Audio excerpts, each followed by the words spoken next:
I decided to make a list. And you know the list because you've probably made the list, whether you've written it down, sent a voice note, whatever the case might be. You have made a list. And it's like all the things you do not like about this job and why you should leave. And it ranges from the coworkers to the micromanager boss to the leadership that is concerned about profit versus like your well-being to just even just quality of life things, right? To the extent of like SOS, I'm in an open office, which is hard for me to concentrate, or because my commute is impacting my self-care. There's so many reasons. And as you're going through this, it's just like, wow, this is so much. And in a lot of ways, it feels validating because you're surfacing all the problems and the things that are wrong. I want us to remember this moment because it's going to come back at the end of this video. And when it does, I'm going to show you the one line on that whole page, that one line in that voice note that actually mattered. And if you have your own version of this list about your job, your business, your body, your city, your relationship, this video is for you. So stay. Because here's a question this whole video hangs on. I spent hours, a month, analyzing why that job was broken. When did I ever spend 20 minutes analyzing why anything about that job was great? Right? Outside of at least I'm getting paid, never once did I sit there and really think about what is actually working. And that's the reason why my first attempts to leave went absolutely nowhere. I knew the job was not right for me. I knew it was time to move on, but I didn't really know what to do next. If you're new here, I'm Afua. I've changed careers 5 times, from being a school social worker, working in city government, and now various roles in tech. And currently in tech, I work with some of the biggest companies in the world on how their people adopt new ways of working. And over the course of my life, I've paid off 60K worth of student debt in 16 months on a government salary. I've gone from homeless to homeowner in 6 months. And I've sat with the teams that decide how to hire and how to retain people like you, people who are hardworking and are looking to pivot, right? In today's video, 2 ideas come from 2 books that changed how I pivot. And I have one of them with me, which is Switch by Chip and Dan Heath, and then The Big Leap by Gay Hendricks. And I also have over 12 years of my own professional receipts. So what I'm doing today is merging 2 ideas. One from Switch, which is more about change management in corporate settings, and then from Gay Hendricks, which is more about personal agency and this bridge there that I want to talk about.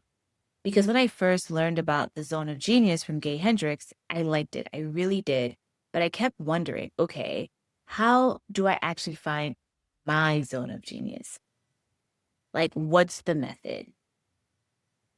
And I started realizing that maybe it's focusing on the bright spots, and that might be the answer. And when I say focusing on the bright spots comes from Switch, and it comes from change management practice, which I'll get into in a little bit. Once you have it, the pivots in your life get so much clearer because bright spots are a direction. So it gives you a place to actually go. So let's get into it. And stick around because at the end, I'm handing you the bright spot log. It's the 2-week tool with the 4 exact triggers that I use with my clients. So you can start yours right after this video. So stick around for that method.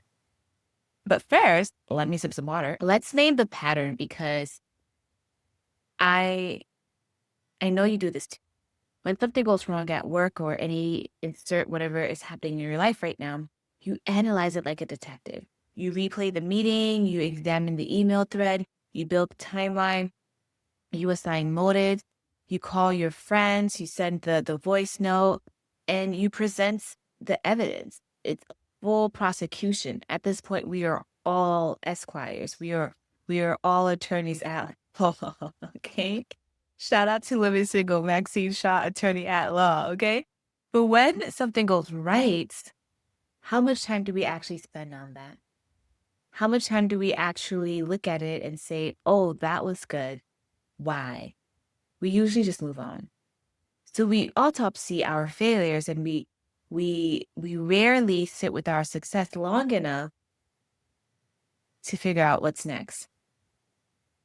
And we end up telling ourselves a problem list is a strategy. But here's what I know now that I did not know a few years ago at that kitchen table. A problem studied gives you a list, whereas like a success study gives you a map. The list only tells you what to run from. It has no information, nothing about where to go. And that's why people quit jobs and land the same job with different furniture.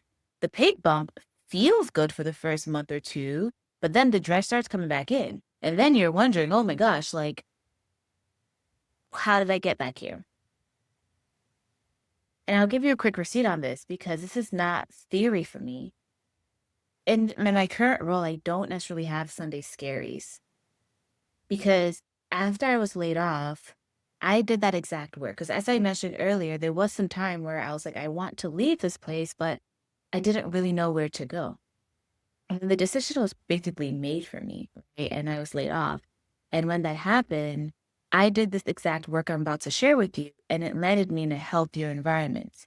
A healthier environment where I'm not having Sunday scaries, where I got a 55% raise that did not turn into dread later. The role is remote. I've had 2 promotions in 18 months since I've been there. I've been able to go on international trips on their dime. Hey, Singapore, hey, Australia, a time. And the reason is I went into that job search very clear on my bright spots. Back the Heap brothers, they share this story about a guy. It was in the 1990s. This man named Jerry Sternin gets sent to Vietnam to fight child malnutrition. And he has no money for this, really. It's just kind of like go and figure it out as best as you can. And he's given 6 months to do this. And everybody and their mama comes out and tells him the causes. They are like, it's poverty, it's the water, it's sanitation, it's education. And all these can and probably are true. However, they are not fixable within this non-budget that he has. So he has to ask a different question. And the question he decides on is, are there very poor kids who are here who are not malnutritioned? Because his job was to fix the malnutrition problem. So he says, who here in the same circumstance is not starving, is not malnutrition? And through this, he found a few mothers who were doing small, specific, and copyable things. They were giving their children smaller meals throughout the day, but they were feeding them more, right? So instead of having one big meal, you have maybe 4 meals throughout the day. So kind of same quantity of food, but stretched out. And they were adding these like tiny shrimp and sweet potato grain that everybody else considered like garbage food, but they added that. So this guy, Sternin, didn't come in with an answer. He didn't look to only himself, the outsider, to have an answer. He looked to the community. He looked within. And he found the answer already working inside the village because, in fact, there were a number of kids who were not malnutritioned and who had the same access and resources and time and yada, yada, yada in that village. But what he did was he ended up amplifying it. He spotted it and he said, let's do this thing and make sure everyone knows how to do it. So he helped everybody copy it. And that is what a bright spot is. It's a successful effort worth emulating. It's not inspiration. It's not coming from some strangers. It's coming from within. It's not me telling you what to do. How could I? It's evidence from inside your own house. Inside your own house, right? Because the wisdom you need is already deployed somewhere in your life. It's just undocumented. And sometimes you can surface it through your own introspection and sometimes a friend or a coach can help you see it, but the solution always starts with you. And again, the call is coming from within the house. You got it. You have the answer. So now that you've found the bright spot, what next? So the value is in interrogating. So we found this surface level thing, but we need to understand its behavior, its condition. And you have to dig past your first answer because the surface isn't just the beginning. The surface wasn't just like, oh, they're giving smaller meals. It's like, oh, what is going into those smaller meals? You get. So I'll give you another example, and this is closer to home, but hopefully it helps you in the world of work. Let's say you're a consultant. And before we go any further, we have to have a reality check of what is happening because remember, you cannot find bright spots in a reality you refuse to look at. You have to face what's in front of you. And the reality of a consultant is that we are billable. Every week, every hour has to be accounted for. And you might hate that, okay? Because that's kind of frustrating. Like you're trying to do your job, but like now you have to go and like put in a timesheet and defend your hours. And it's a bit of pressure there too, right? Because it's now saying like, did it really take you this long to do this work? And it's like, yeah, it did. Right? So you have to accept that part of the job. And once it's accepted and noted, and we're no longer pretending it's fine, we can move on. Because you think once you name the things that maybe you don't like, then you start thinking about, okay, what else about the job? And then you get to realize that there's just one thing though. You get to hop between clients, different industries, different rooms, and you like it. You like being able to see different views of the same problem. Now, most people will stop right there and they'll be like, yeah, I like variety. No, who likes to be bored? But that's not the map just yet. So this is what the interrogation looks like. I like working with different clients. Okay, why? I like meeting new people. Deeper. Is it really just the people? Because you're skipping the happy hours, so it can't just be the people. Okay? So you dig a little bit deeper and it becomes, okay, I like learning new industries. And that's closer. But you're not necessarily spending time reading all the industry reports. You're skimming industry reports. So what is it that's actually drawing you to this? What is actually leaning you toward this? Right? So going deeper. And then something might emerge like, I like the moment where I realize the retail client's problem is pretty much the same problem the hospital client had, which is kind of the same problem that the tech company had. And there, right there, that is the answer. So the answer is just not variety, like you said earlier. The answer is you enjoy pattern recognition across content. Context. Across context. I was like, I'm making content, but no, context. You enjoy pattern recognition across context. So what you like, what I'm hearing is you like translation.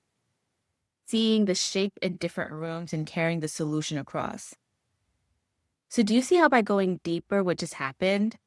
So you went from I like variety, which is a vibe, and you cannot build a career on a vibe.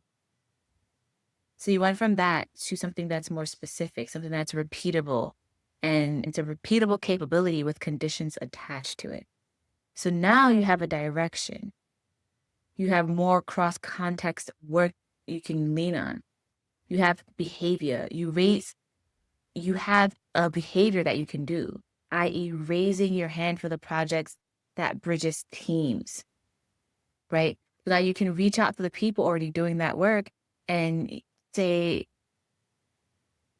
hey, can I do this?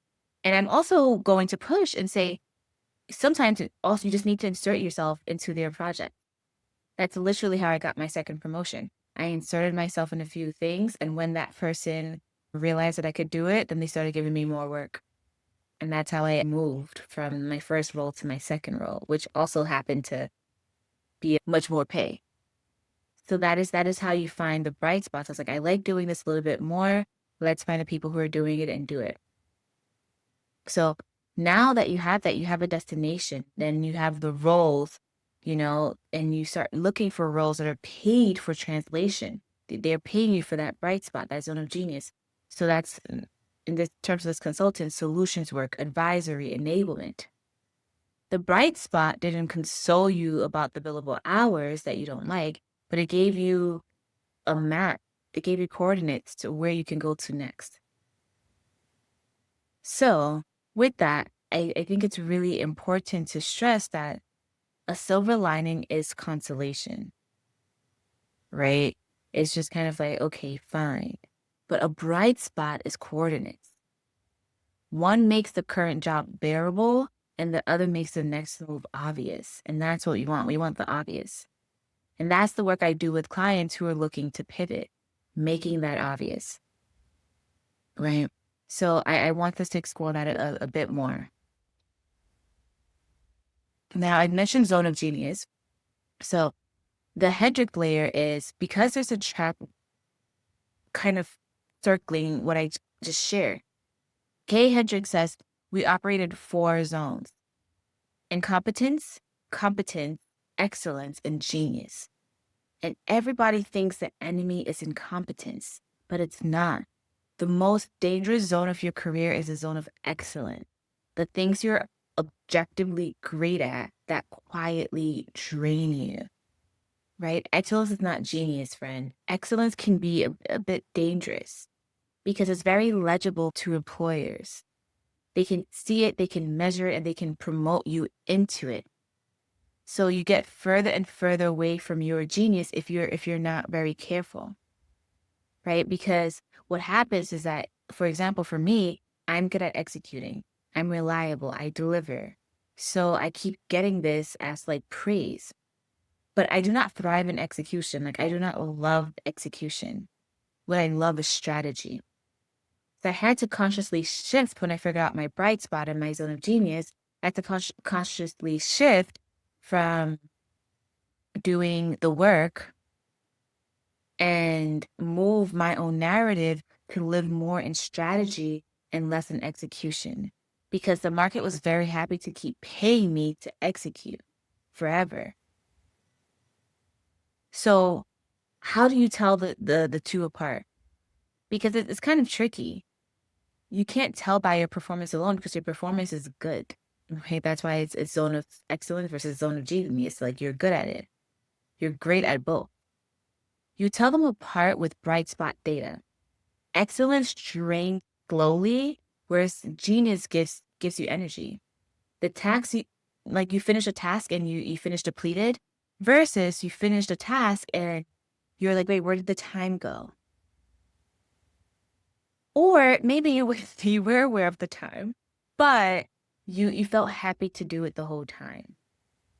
You weren't dreading it. You weren't looking elsewhere. You weren't like, oh my gosh, like when will this be over? What is next? Right? You saw the sun setting and you just said 5 more minutes. So your calendar and your performance reviews can hint at it. But this is exactly where going 3 layers deeper is essential. Because even though they hint at it, they don't tell the full story of you.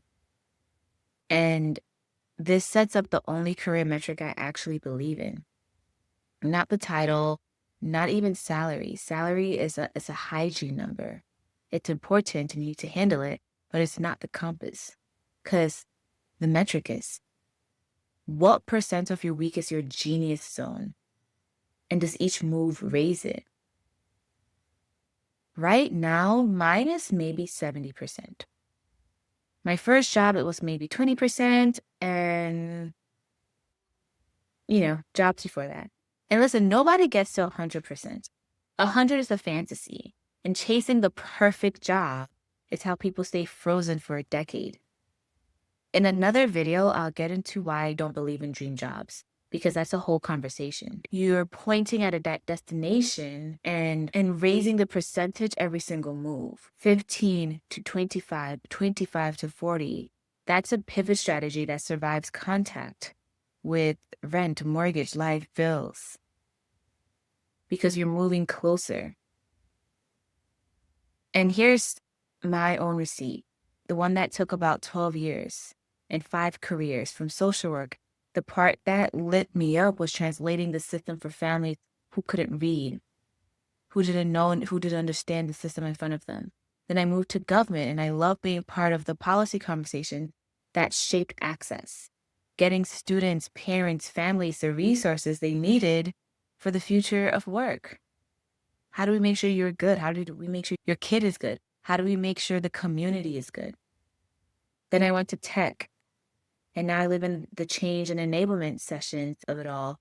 And I'm in a room of hundreds of people who might be skeptical about how their job is changing, how technology is changing their job, how this tool is complicated. And my whole job is carrying understanding across the gap, making sure people feel confident in this new thing, that they understand the thing that's changing for them, but they also understand what is true to them and their expertise. So across it, 5 jobs, 5 industries, I've had a consistent bright spot, and every single time it's been translation.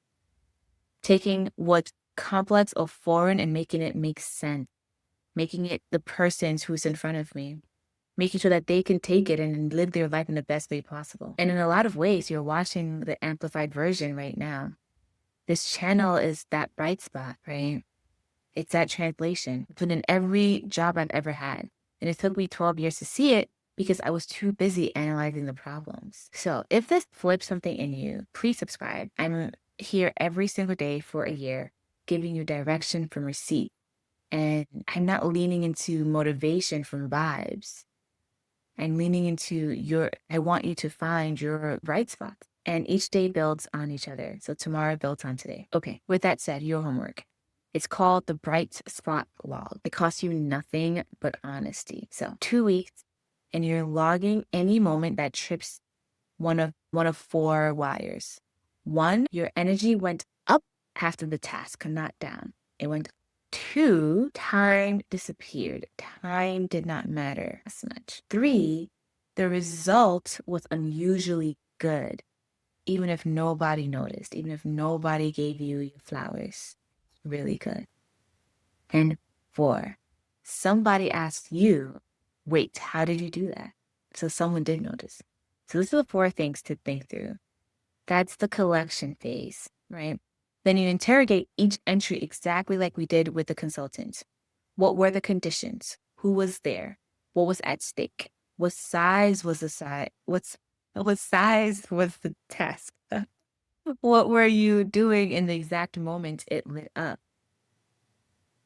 And once you have the first answer, tell yourself no and go deeper and ask yourself at least twice, because you're looking for the behavior underneath the vibe.